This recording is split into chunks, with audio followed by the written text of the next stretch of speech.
All right, Greg. So I'm sitting at my house last night before I go out, I and don't know. I don't know if I want to hear the rest of the story. I don't know.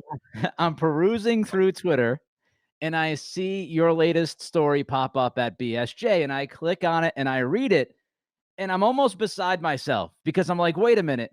Is this the Greg Bedard writing this about Mac Jones? Let's just say, if you haven't read the column yet, I'm sure Greg will share a lot of his thoughts here on this podcast. Let's just say that, Greg, I think you got Patriots fans all worked up in a lather about Mac Jones if they were reading your column. Let's just talk about some of your observations. Obviously, they let you through the gates. Congratulations on that. I'm glad Yes. that you were able to make it on through. Thank you, Willy Wonka, as AKA Stacey James. Thank you. Stacey James gave you your golden ticket. Yep. So let's talk about Mac Jones and what you saw yesterday. So we went out to practice, and look, this was I'll put quotation marks around the word practice. I love how. So we got there. They kept changing the time, and we got there, and they were supposed to let us in. I think about 11:30. I'm not sure ultimately what time it was, but they held us outside, and you could see they're on the field practicing. I think it was it was a little faster than walkthroughs, but it was offense versus defense. Of course, we didn't really even see that in our practice. It's just typical Belichick. He was speaking of, he's the real Willy Wonka. I think, I don't know if Matt Patricia's one of the Oompa Loompas or what the deal is, but that's his. Basically, Gillette is the factory, and he's Willy Wonka, and he does what he wants behind closed doors. And we got our golden tickets yesterday, so they let us in. And it was a glorified teaching practice. There wasn't any competition really. There were a couple sessions where the offense and defense were on the field. The quarterbacks mostly threw checkdowns, other than Hoyer went deep once, basically been like, I'm going to be only here for about a month, so I might as well let it rip. And he hit Nelson Agholor down the right side, so that was good. So obviously I was looking around, sort of seeing who was there. There were not a lot of veterans there. Some of the newcomers from free agency were there, and just trying to size people up, seeing what kind of difference there is in terms of how they look, have they lost weight, gained weight, that stuff like that. And then my attention quickly went to the quarterbacks, and this is what I saw. And I didn't go in with any preconceived notions. And I will say this off the bat, and I said this in my column. Look, who the hell knows what Bill Belichick's doing? But know this, he knew there was one practice this week. There's one next week, and I think the week after, where the media is going to be there. He could, if he wanted to, he could keep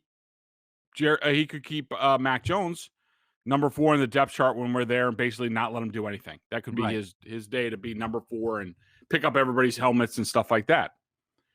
I think it's interesting, and I don't think it's a coincidence that when we were there, yes, when they were just going through individual quarterback stuff as a group, he was number 4. But that was just, thrown to not even receivers, sometimes assistant coaches, things like that.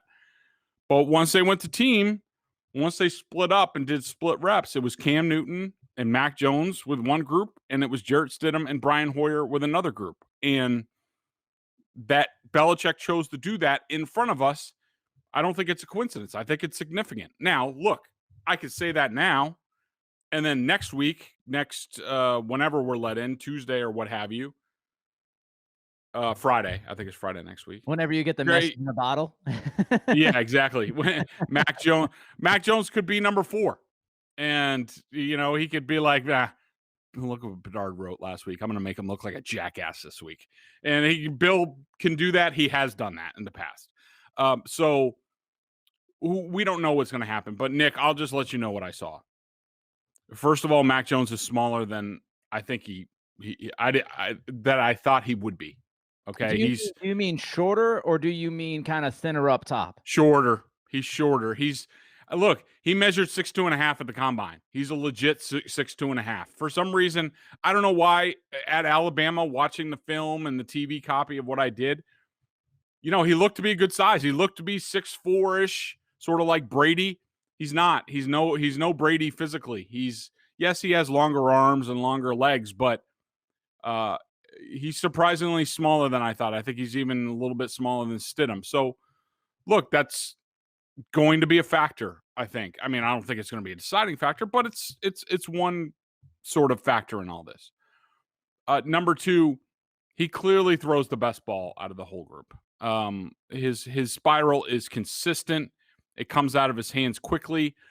I was surprised he sort of laid off the ball a little bit more than I thought he did, which is, if you're watching the video, it's, he kind of flares out with his hand before he throws. I didn't notice that on film. I noticed that here. It's not a big thing. It still gets out quickly. Cam Newton looked about the same. Yes, he looked like he had lost weight, which is something we talked about in the offseason. I had sort of 4 things that Cam needed to work on. Number 1 was trimming himself because it looked like his legs got heavy towards the end of the season, and I think that was a big issue. Secondly was the throwing mechanics. I don't think they're a whole lot better. We talked about in the last podcast about that picture that we posted. It looked exactly like Cam from last year, and he threw it exactly like Cam from last year. Floppy footwork. Yep. The shot. It wasn't as pronounced. I will say it came out a little bit quicker, but still, when they would go through, Josh McDaniels would have the quarterbacks be like, all right, they would each take like 3 or 4 reps throwing to basically different spots on the field. And when it got to the sidelines, that's when Cam got a little squirrely, especially to his right, which is what we saw last year, because he steps left, he throws right. And when you do that, hell, I'm a softball and a baseball coach. I know what that does. I coach my kids on this all the time. If you step towards, if you're looking at home plate from the pitcher's mound and you're pitching home and you step towards the first base side, your ball's either going to fly out to the right or you're going to pull it into the ground. And that's what Cam did last year. And that's what he did yesterday. It wasn't as pronounced. It was okay. Jarrett Stidham looked like an afterthought. Brian Hoyer's Brian Hoyer. So you put all that together, and that's the first thing that impressed me. But here's where it really impressed me, Nick. And all right, I was a little giddy leaving. You a little worked up. You were a little worked up. I was, and we'll get into possible reasons for that. But so they're going towards the end of practice. They're doing 11 on 11s, and it's basically walkthroughs. And they're going against other offensive players. So like Gunnar Olszewski's playing cornerback. Actually, he's playing slot cornerback. Okay. And that group is working off of cards, which is basically like they're working off an opponent. And there were a couple offensive guys with linebacker numbers on to identify the mic. And this was a little bit of a progression from what we saw earlier in practice. Like they were really trying to throw the seams, and McDaniels was trying to get the quarterbacks. And even Mac Jones messed this up once, where trying to realize, all right, if the linebacker does this to the person in the slot, then where are you going to go with the ball? And Mac Jones screwed something up earlier in practice. McDaniels coached him up on it. Then you come back, and this sort of brought everything home in the practice. And so Cam Newton gets out there. He gets under center, and you hear him, all right, 56 is the mic. Okay, fine. We understand. He could do that last year. Nick, you could do that. You could understand that basically when it comes to the Patriots, as far as I understand it, the offensive linemen are responsible for the 4 down linemen plus whoever the quarterback identifies as the Mike linebacker. And that could be anybody, depending on it. Could be a safety. Yep. And so it's the rudimentary, very basic part of this offense. And Cam did it last year. It's not that hard. So that was fine. And they run through it, and Cam throws a little bit late in the seam, and that's okay. So now Mac Jones comes up. He identifies the mic, but then you hear him say, 56 is the Mike Rita.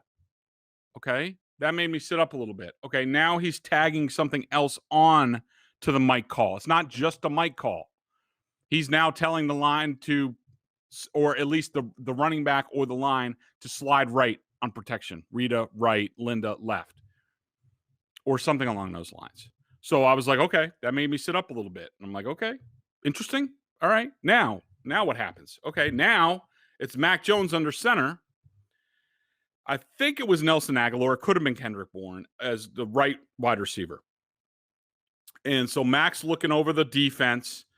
They're all looking over the defense. And all of a sudden, Agholor and Mac Jones look at each other, and Agholor points to the slot cornerback. And Mac does it. And Mac just says, I know. And so then they snap the ball. That slot cornerback comes on a blitz, which we saw last year a few times with Cam Newton and him not exactly see it. What does Mac Jones and Agholor do? They both see it. Snap, boom, balls out, slant, probably like a 50-yard touchdown. It reminded me of like a Brandon Cooks play when he was here with Brady on a little slant that went, I think, for 50 yards, maybe a touchdown. I forget which game it was. So I saw that, Nick, and I was just like, that's the Patriots passing offense. Like, Right.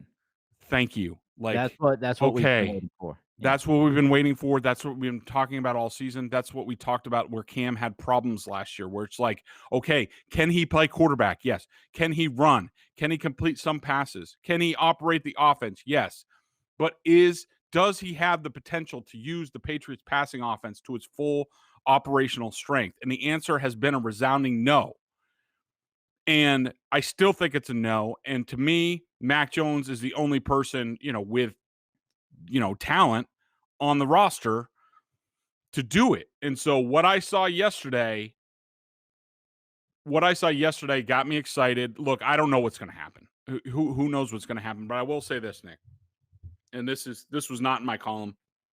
I had already written my column, but I'm on my way home from practice yesterday, and I know people wouldn't get back to me, but text some Patriot sources, be like, so I texted one of them, and just to make sure I'm in, the ballpark of where I should be. Right. And I texted one of them and I said, look, I know it's just a May practice, and it wasn't really even a practice, but holy hell, Mac effing Jones. And all I got was and I got a winking eye emoji back, basically being like, yeah, you saw that right. So look, I don't know what's going to happen. It's May. A lot can happen. He could get the Jarrett Stidham Memorial hip pointer tomorrow and be out and be on the bench for the rest of the year. But I'll tell you what, Nick, where Cam is, so this was our first time seeing Cam, where Cam is, where Mac Jones is, where he can go with the playbook. Before yesterday, I didn't really think there was a chance that Mac Jones was going to start till maybe the midway point of the season. Maybe. It depended on how things went early in the season. I now think that Mac Jones has how do I term this? I think he has a decent chance to start the opener and be the quarterback this season. I don't know if that's going to happen.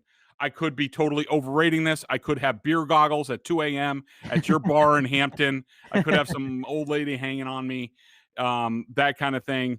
Back in my day, way back in the day at Rutgers, I could have serious QB beer goggles on. I don't know, maybe, but that's the way I felt yesterday, and that's what I wrote. And I think it's pretty accurate. I think that Mac Jones is ahead of schedule.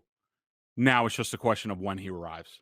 When Mac Jones was drafted, the way I'll put this is when there's a first round pick, a lot of times you try to find that guy's superpower, so to speak, right? You feel like they will have at least one superpower to bring to the table. And Mac Jones's superpower was his processing ability, his ability to learn, pretty much his football IQ. That is his superpower. He's not going to wow you with his size and his frame. I'm not worried about it overly. He's not 5'11". And, I just think the size, he's obviously smaller than Tom Brady. He might be slightly smaller than Jarrett Stidham. I'm a lot less worried about that than I would be if he's struggling to throw the football. He's struggling to see things. His superpower is football IQ. And so when you describe what you just described to everybody, this is what you have to think about. Cam Newton has been in this offense now for about a year, right? He got a late start last season, but he went through the training camp they had that was condensed. He went through the season last year. He's had all off season to keep his eye on the playbook and work on things while Mac Jones was, going through the draft process and didn't have an idea he'd be playing for the Patriots and all of that stuff. Jones just got his playbook a month ago, and he is already doing things that the quarterbacks that have been in this system for much longer seemingly can't do. And I think if you are a Patriots fan and you go into this season thinking, well, Mac Jones's superpower is his football IQ. That's what I've been told. Not an electric arm, not an incredible athlete, but it's his football IQ that is going to make him a franchise quarterback, then yes, listen, it's one day. We all understand that. But what you see is you see elements of that football IQ already paying off. You see the glimpses of the superpower. Absolutely. I mean, I completely agree with you, Nick, and you're right. Quarterbacks all have their different strengths and weaknesses. To me, give me the mind, and we could figure out things physically. But I think that Jones, where he is really good. I think they're quietly is. And look, we talked about this right after they drafted him, where some people were poo pooing it and saying like, "Well, the Patriots fell into it, and how much did they really love him?" and all this bull crap. Yep. And I told you from people that I talked to, and look, I understand because I talked to people right after that, and I'm like, well, why aren't you guys more excited? Like, what's the deal? Like, you got this guy's perfect for what you guys do. Like, why are Belichick downplayed it. People I talked to downplayed it. And what I got was, there's an enormous amount of respect for Cam. And they might need Cam. Look, you never know what's going to happen. Let's say it is Mac Jones, but what if he gets hurt? You're going to go to Stidham? You're going to go to Hoyer? Wouldn't it be better to have Cam Newton around to say at least run you through like squeak through one win, mostly running the ball and being conservative with the passing offense? I think so. So there's an enormous amount of respect for Cam. We saw, his influence even on the Julio Jones stuff. And so, nobody in the immediate aftermath of the draft, no one was going to dance on his grave Yeah. or anything. And nobody knew what was going to happen. Who knows? Mac Jones could have showed up 350 pounds. You don't know. I mean, it's He true. he got into the purple drink like Jamarcus Russell all of a sudden. Trust me, if he was on the Hightower post draft plan, he would have been a little hefty when they were not happy when Dante Hightower showed up here after the draft because some of those Alabama guys like their food after, a lot of guys go through this. They cut weight for the combine and stuff like that, and then they have a little barbecue and things like that, and it's a little out of control for some guys. But anyways, they get a little loose. yeah, I digress. But nobody was going to dance on Cam Newton's grave. They didn't know whether there was going to be a grave. But I could tell you that there is a quiet confidence about what Mac Jones is doing. Now, look, at the end of the day, if Bill Belichick doesn't think it's wise for the team to start Mac Jones week 1 or week 4 in Sunday Night Football against Tom Brady, maybe he says, you know what? Let's wait till week 5. I don't know. So we don't know. I can't tell you today that he's going to be the opening day starter because Bill Belichick can do and does anything that he wants. But I will tell you, Mac Jones is on a good path. There's a quiet confidence inside the building about him, and we will see how this progresses week to week. We have, I think, 2 single practices the next couple weeks. Then we have the 3-day mini camp before the break. I think it's the 14th through the 16th, somewhere around there. And then there's the break, and then we come back for training camp. But for where I saw him, especially, I've seen a lot of rookie quarterbacks, undrafted guys, rookie quarterbacks, decently high picks from the Packers, the Dolphins, the Patriots. Garoppolo, he's way ahead of where Garoppolo was and Stidham were. Of course, they came from simplified passing offenses. But for where he is right now as a rookie quarterback, he is ahead of schedule. Now it's a question of when's he going to arrive. Yeah, and one last thing, it was one practice, as you said. We've given all the disclaimers. But I was surprised how Belichick approached this, and I was wrong. I thought we talked about this earlier in the week. Yep. I thought he would treat Jones as The mushroom. Yeah, yep, as the mushroom, right? He was just going to kind of let him be the 4th guy, like you said, grabbing helmet, doing not much of anything, especially in front of the media. Behind closed doors, when the closed practices, that's different. But when you've got the guys out there and you're able to talk about it and write about it, and you're able to film what's going on, I thought we'd see a lot less of Mac Jones, frankly. I thought he would be squarely in the 4th spot. So I do think that's a nice little nugget to what happened yesterday. The second big story at the practice yesterday was the fact that there were so many guys not there, Greg. I've heard and read that there were 25, 30 dudes who weren't there. Mm-hmm. Yeah, it was surprising to me to see a Patriots team that most of the time before, the quarterback decided to take, that his family was more of a priority, um, or so he said. It was stunning to me that there were probably less than 60 Patriots players on the field for an OTA practice.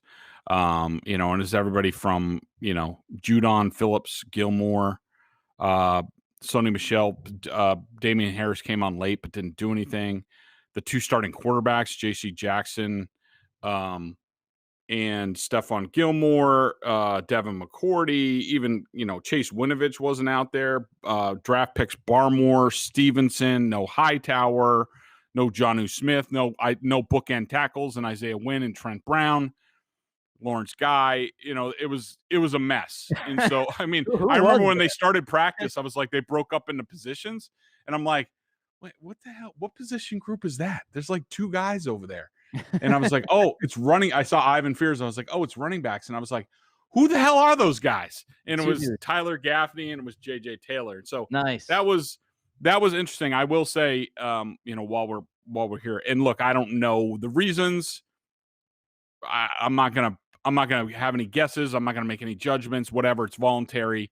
I did ask Bill Belichick in the press conference specifically about Hightower, and while he didn't address the question directly, which he never will, I took his demeanor and what he said, which was basically like, even the guys aren't here. We're expecting them to play this year. I took it as, because I asked him, I said, do you have any reason basically to think that Dante Hightower will not be on your roster or what have you? And he was basically like, he looked like, yeah, we expect him to play as far as we know. So that was good.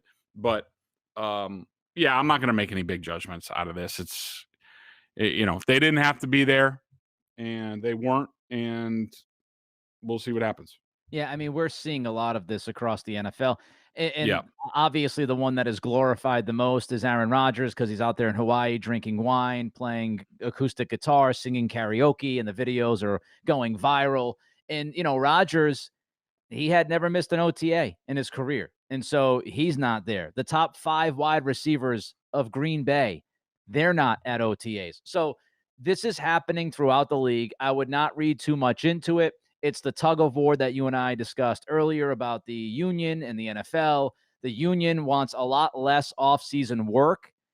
They want more homework, so to speak, than actual work on the field.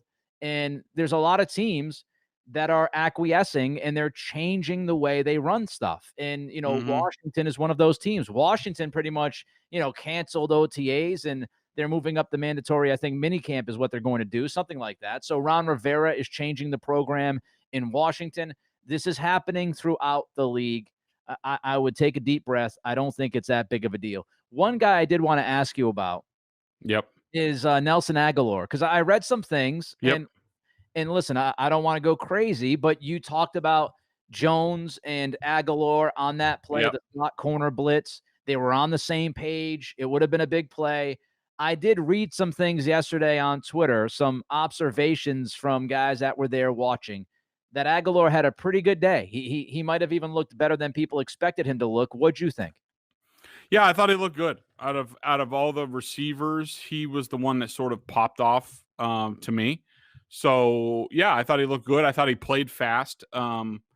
He definitely played it, or at least he looks like he plays at a different speed than say like a Philip Dorsett or even a Demir Bird. Guys who are known to be fast but don't really play that fast. They don't play up to their speed. And Aguilar looks like a guy who plays faster than his time speed. I thought Bourne looked fine. Also, I thought Hunter Henry looked solid, even though, to be honest, he didn't really pop that much to me. I'm not saying anything negative about him.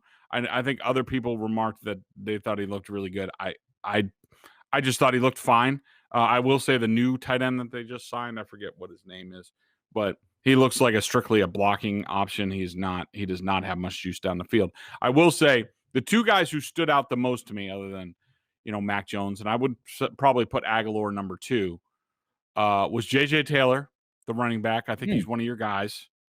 Um, JJ was a guy who impressed last year, especially he's surprising. He may be really small, and he is really small. Uh, but he catches the ball extremely well down the field. We didn't really see that today, but just in terms of the way he moved, and he looks like he added some upper body strength. His legs look humongous. He looks like a little bowling ball. He now looks like mini Mac Heron. Like Yeah, people referenced mini Mac Heron last year. Now JJ Taylor looks like mini Mac Heron, and which is a good development because James White, he was one of the guys who didn't report or at least right. wasn't at practice yesterday. He's in the final year of his deal. It was even iffy whether he was coming back here. So that's good. And I will say the other guy who stood out to me, and look, I'm not going to sit here and tell you I studied the kicker reps Oh at boy. all Oh boy. because but they were kicking on the field closest to us, but there was work going on, more important things to watch. But every time I looked over, this dude was popping the ball all over the place. I mean, in a good way. He was launching the ball. The ball was coming off his foot. Every field goal was like almost through the top of the crossbars. Was this undrafted free agent Quinn Nordin? Yeah, Like, I don't know. I don't know his deal. I mean, I think he's from Michigan. He he was the is. only undrafted free agent. But I'll just say, Nick, you've probably heard this because you know a lot about sports. But there's certain people when they do things, when they hit a baseball, when they and it just sounds different when they hit a golf ball. There was a young amateur golfer that I heard at a tournament that I was covering. I could hear her from the parking lot hitting on the driving range, and it was just different. She went on to have a very good LPGA career, even though I can't remember what her Was it name is right Michelle now. Reed? No, no, it was a little bit before that. My wife would know because my wife was playing in that tournament. Um, but there's just certain and when you're around fields and Yeah. courses and things like that, hockey arenas, slap shots, Yep. things just sound different. And the ball off of Norden's foot just sounds different. Yeah. It just does. It makes you pay attention. Look, I don't know whether he can hit the broadside of a barn. I just thought it was interesting for one day. I was like, hey, who the hell is that 61 kid who keeps killing the ball? Well, that's him. Something to monitor. Yeah, Quinn Nordin from Michigan. I watch him a little bit. I happen to have a buddy of mine that is a hardcore Michigan fan, so I've actually seen him kick sometimes at games. It reminds me though of the story of like when you hear things. It reminds me of my Yep. buddy Zoe. If you catch a football from Zoe, or if you're in the parking lot, Yeah. and when he whips it, the ball actually whistles. Like when Yep. when you like you have a Nerf ball that whistles. Yep. You're like, oh yeah, no, Zoe's football. Literally to this day, as he's in his 50s. Sorry, Zoe, his football whistles as it comes at you. It's almost terrifying how it's different. Let's jump to the Mhm. BSJ member question of the day. Check them out, $39.99 on the annual plan. Of course, top-notch analysis of all the Boston Pro sports. If you're a Pats junkie, then a membership at BSJ gives you access to a ton of video analysis that Bedard does on the coach's film and direct access to the man himself in weekly chats. This is another one when you tell me, Nick, don't worry about it. I will find the question. So, Greg, what question Yep. did you find? So, Mikey D asks, Mikey D. uh, if we assume Cam is the starting quarterback for the start of the season, how hard is it going to be for this team to transition from Cam's offense, bully ball, to Mac Jones' offense, Pat's traditional offense in midseason? This is something we've been over before. This is something I've ridiculed Tony Maz about over and over, and I will continue to. It's not a different offense. Look, it might be a different game plan. It's a different strategy against that opponent, but in terms of like, look, let's take, for example, for Hunter Henry or Johnny Smith or Nelson Agholor. Like, say 1 week Cam Newton is the starting quarterback. Well, the tight ends know they're going to have to block a little bit more that week. And maybe Agholor doesn't have that many deep routes. Okay. Say Cam Newton gets hurt. And the next week, well, now they put in the game plan where now and Nelson Agholor, there's a few more deep shots in. The tight ends are in the seam a little bit more. It is zero. It's not a big deal. It is zero deal. People need to stop asking about this. People need to stop bringing it up. And Mike knows I love him, and he's one of our best members, and he's been very supportive of the site and continues to be. And he's great. And he's one of the people that that I consider confidants that I ask questions about the site, and I have a sort of a sounding board of members, and Mike's a member of them. So he's going to take this in stride the right way. And this really isn't aimed at him. It's mostly aimed at, hi, Jimmy Stewart, Maz and Felger and Murray, because they keep perpetuating this stuff. And then I keep getting questions. Like, educate your audience, okay, so that they ask smart questions. Don't make them dumber, okay? And so this storyline is a dumb storyline. And I'm done talking about it. Like, it's not two different offenses. It is the Patriots offense. It is just structured differently, especially in the run game. Even Mike Lombardi said the running game is different. But the passing game is the same. It's all the same. It's just how it's dressed up that week for that opponent. And it doesn't really matter who the quarterback is. So it's not going to matter. It's not a Mac Jones offense. It's not a Cam Newton offense. It's a New England Patriots offense. It has never changed. It is always going to be the same as long as McDaniels and or Belichick are here. And it will be a complete non-factor when it comes to switching between quarterbacks this season. Mike D. Reminds me of the Beastie Boys. I'm Mike D, and I get respect. Your cash and your jewelry is what I expect. I'm sure Mike D will be okay with it. He knows. The Greg Bedard Patriots podcast with Nick Cattles. That'll do it for this episode. Everybody enjoy your long Memorial Day weekend. Be safe. Have fun. We'll be back early next week to talk more Pats. Until then, be good.